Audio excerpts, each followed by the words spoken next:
So let's see what Rand has to say about timing aromatase inhibition in this video. Let's go. Back to your show, man. Our show. Definitely your show more than mine. Thank you. I don't try to ball. Now I never fumble. I'm the MVP. Now I feel like Russell. Feel like John Morant. Need a triple double. Told him check the stats. Yeah, I got a couple. I don't try to ball. Now I never fumble. What's up, everybody? It's your boy Ryan, and this is the Thunder Channel on nootropics, on testosterone, on biohacking, and on male performance. Please subscribe to the channel if any of that stuff interests you. Hit the bell to get notified of all future content. And I got a special guy who's a buddy of mine that really wants you to like this video, bro. It just may be wise for you to go ahead and like that video.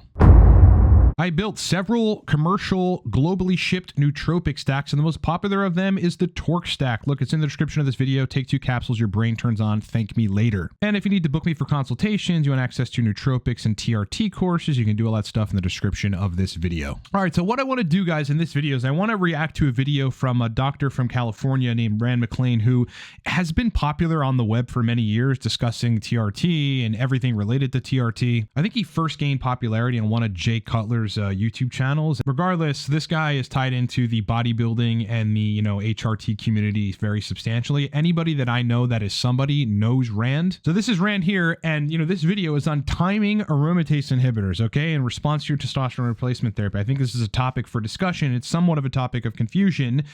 Just the entirety of dialing in an AI is difficult for guys, right? Because the drugs that are available, especially Arimidex, work very, very potently and very, very quickly. So getting that dose dialed in correctly is difficult. So let's see what Rand has to say about timing aromatase inhibition in this video. Let's go.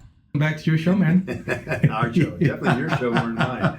Thank you. This is definitely a long one. It says, "Hey Dave and Dr. Rand, thanks for the show and all the valuable information. I have a few questions. When someone is put on TRT, or if someone chooses to do a steroid cycle, would you recommend to start an aromatase inhibitor the day of your first injection, or would you start it before the injection at, say, 1 milligram a day of Arimidex? There isn't much online stating the best method, just lots of bro science from people's personal experience. Definitely would love some real medical advice on this one." This one's fairly easy. Okay, before we get into Rand's answer, there's something I quickly want to touch on, and that is that a lot of guys go on TRT without the instruction to get on an AI, or their clinic doesn't start them with an aromatase inhibitor. I've had clients that do that, and almost exclusively, almost always, they end up in a place where estradiol is way above range, they're having symptoms, and then we got to bring the AI in. And so it's like, what's the point of that, right? What's the point of starting testosterone replacement therapy, which is going to force the aromatization of that testosterone into what will ultimately end up being super physiologic levels of estradiol? What is the point of just letting that happen, right? You just want to see how much estradiol you can tolerate. Cool. I mean, you can see how much, high blood pressure and or water retention or moodiness, or acne, etc., that you can tolerate, and you can see what it's like to have the low T experience. Totally fine. Anyway, I think you should start with an AI right away. You should absolutely be conservative with the dose, because again, that stuff is potent. That's a topic for another video. I just wanted to weigh in on that. Let's continue. Easy. The only reason for having an aromatase inhibitor would be if you're producing too much excess, well, that's redundant, excess estrogen from testosterone. So typically, at least in my experience and in my practice, I use what I call a prophylactic dose of, and I prefer an aromatase inhibitor, but an estrogen blocker, as they say, whenever I introduce someone to replacement therapy, because the testosterone levels are definitely going to go up. And typically, as a result, the body's going to produce more estrogen along with that increased testosterone level. And as we age, for reasons we don't necessarily understand, we just know it happens, we produce more and more estrogen from that testosterone, again, as we get older and older. Maybe it's evolution and, Mother Nature wanting us to stay home and nest and become more estrogen-like, if you will, to be an ester or whatnot. But anyway, it does happen, and it's not the best thing for us. We've already talked about many times how excess estrogen could be a problem. I think in looking around the internet and talking to some of my peers, I'm probably on the definitely on the more aggressive side when it comes to estrogen control. Although with a dose, again, a prophylactic dose, I call it, of about 1 milligram every other day, I keep people, on average, I'd say most, in that 15 to 20 picogram per milliliter range of estradiol. And I think that's probably the point of contention. Some of my colleagues think, well, as long as you're within that LabCorp 0 to 42 range, of estradiol, you're okay.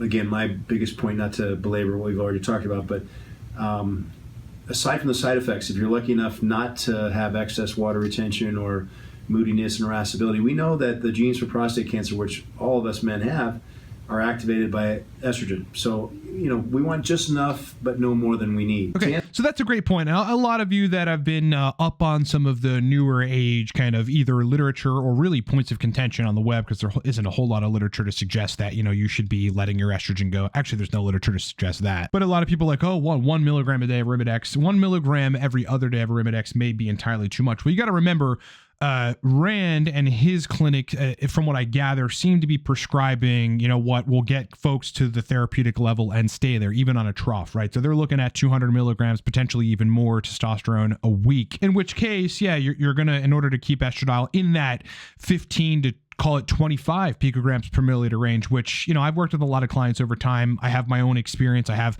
my reading from the web. That is a good range to keep yourself in. You're not going to have cardiac issues. You're not going to lose your libido at 25 picograms per milliliter estradiol. You have enough aromatization. You've got enough estrogen receptor binding at the receptor sites to stay healthy in that case. But yes, for some guys, like Arimidex is just a very, very powerful drug, and it is going to reduce estradiol very substantially with that dose. But again, this all depends on injection frequency. I mean, if you're injecting once a week, then a milligram, call it 0.5 milligrams every other day, is probably going to keep you in that, 15 to 25, maybe 30 picograms per milliliter range. And maybe even for some guys that aromatize a lot, a milligram every other day is going to be sufficient. Me personally, when I inject, because I've done all kinds of different protocols just to see what worked and how I felt and whatever. When I injected once a week, a bolus dose, yeah, I needed more anastrozole. I mean, that's just how it is. Whereas if I injected every other day or even every 3.5 days or whatever, fourth day, I needed slightly less Arimidex. All right, so I think we're going to get into timing here, so let's talk about that.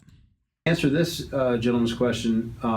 You don't need any Arimidex on board until you've got the excess, I don't want to say excess, but until you have the testosterone on board. Again, we've talked about this where everyone should know by now, right, that estrogen is made from testosterone. So that's the connection there.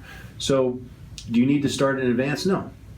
As a matter of fact, once you, and I typically use injection, but once you start treating yourself with testosterone, certainly with the esterified forms, it's going to take a while for that testosterone to be broken up and make it into the bloodstream. So, if you did an injection first thing in the morning to start, arguably you wouldn't need your first dose of anastrozole until the following day, maybe that night, just to be careful. It all depends. Everyone's a little different, but suffice to say, when you start the testosterone, that's when you start your anastrozole. You don't have to do it in advance, which I think is the only thing he's asking there. All right, so yeah, this point of contention about, do you take the AI day of injection or do you take the AI, post 24 hours or something, your injection? Now, look, if you go out and scour guys' experiences, you're going to see people on both ends of the spectrum, and I think your protocol actually dictates when you should take an aromatase inhibitor. You're going to see guys that inject every 3.5 days, right? Call it a Monday at 6 a.m. and then on a Thursday at 5 p.m., where, in that case, they can get away with taking their 0.5 or 0.25 milligrams, the day after injection, right? So if they inject on a Monday, they're taking their Arimidex on a Tuesday, and they seem to be fine. I think, if it's on a cyclical schedule of you dosing the Arimidex twice a week,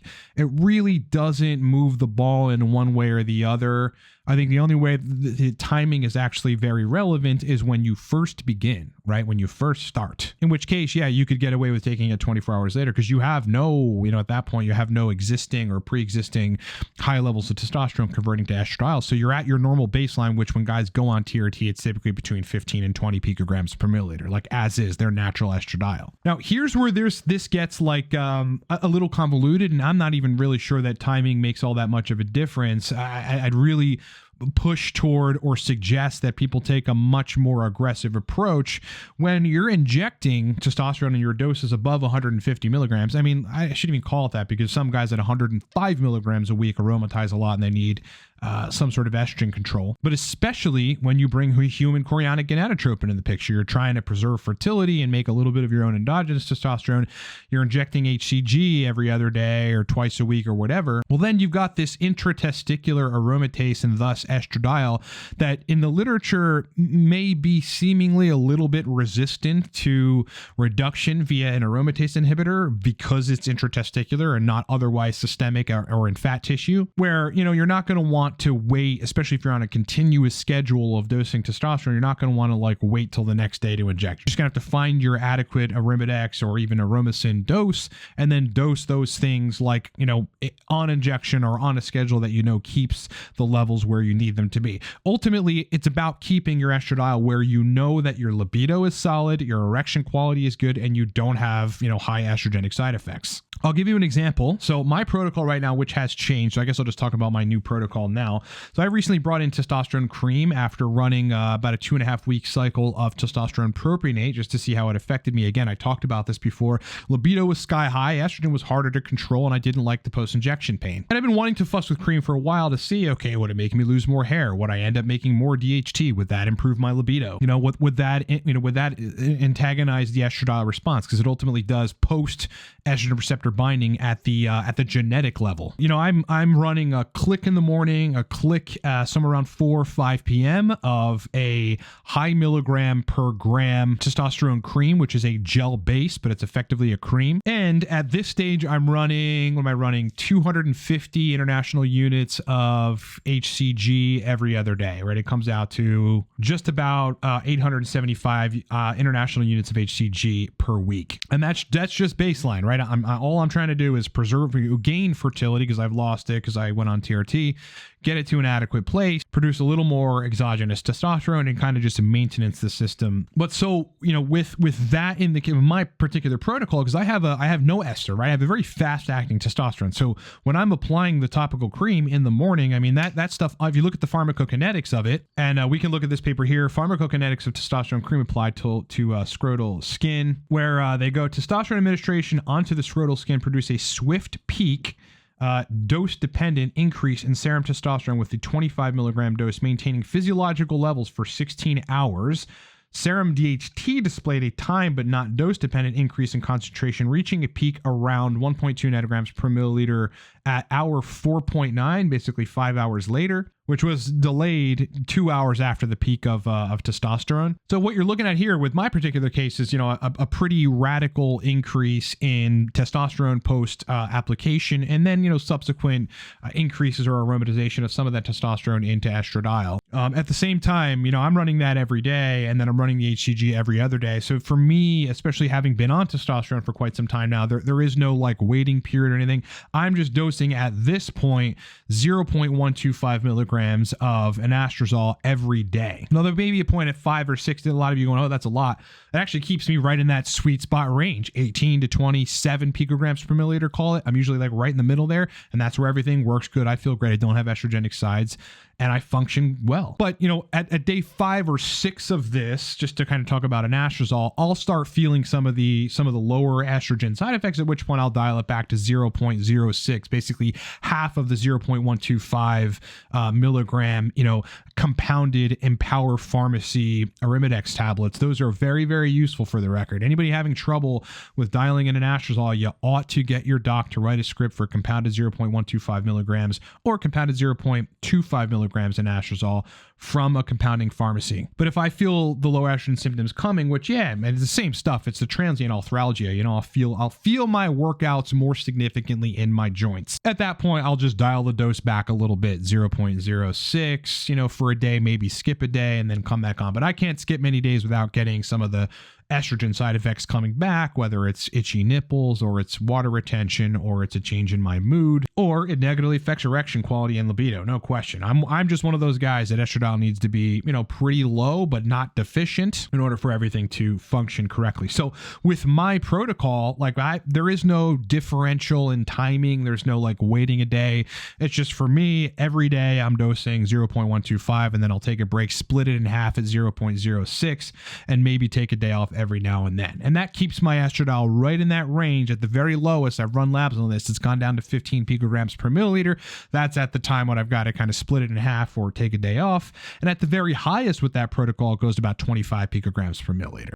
The one thing that, that Rand says, which I really agree, I agree with most of the stuff Rand talks about, but the one thing that he said that I think is important for us to look at is, you don't need to take, a Arimidex or an aromatase inhibitor in advance of starting testosterone replacement therapy. But he was very clear that once you start, that's when the estrogen control should be employed. This whole notion of starting and then, 6 weeks later, you get your labs and see that your estradiol's through the roof. Like, this is like the story that these clinics are forcing to happen over and over again, where it's the same anecdotals every time. It's the same reporting. Guys are like, man, felt great. Libido was awesome. Started feeling strong and feeling great.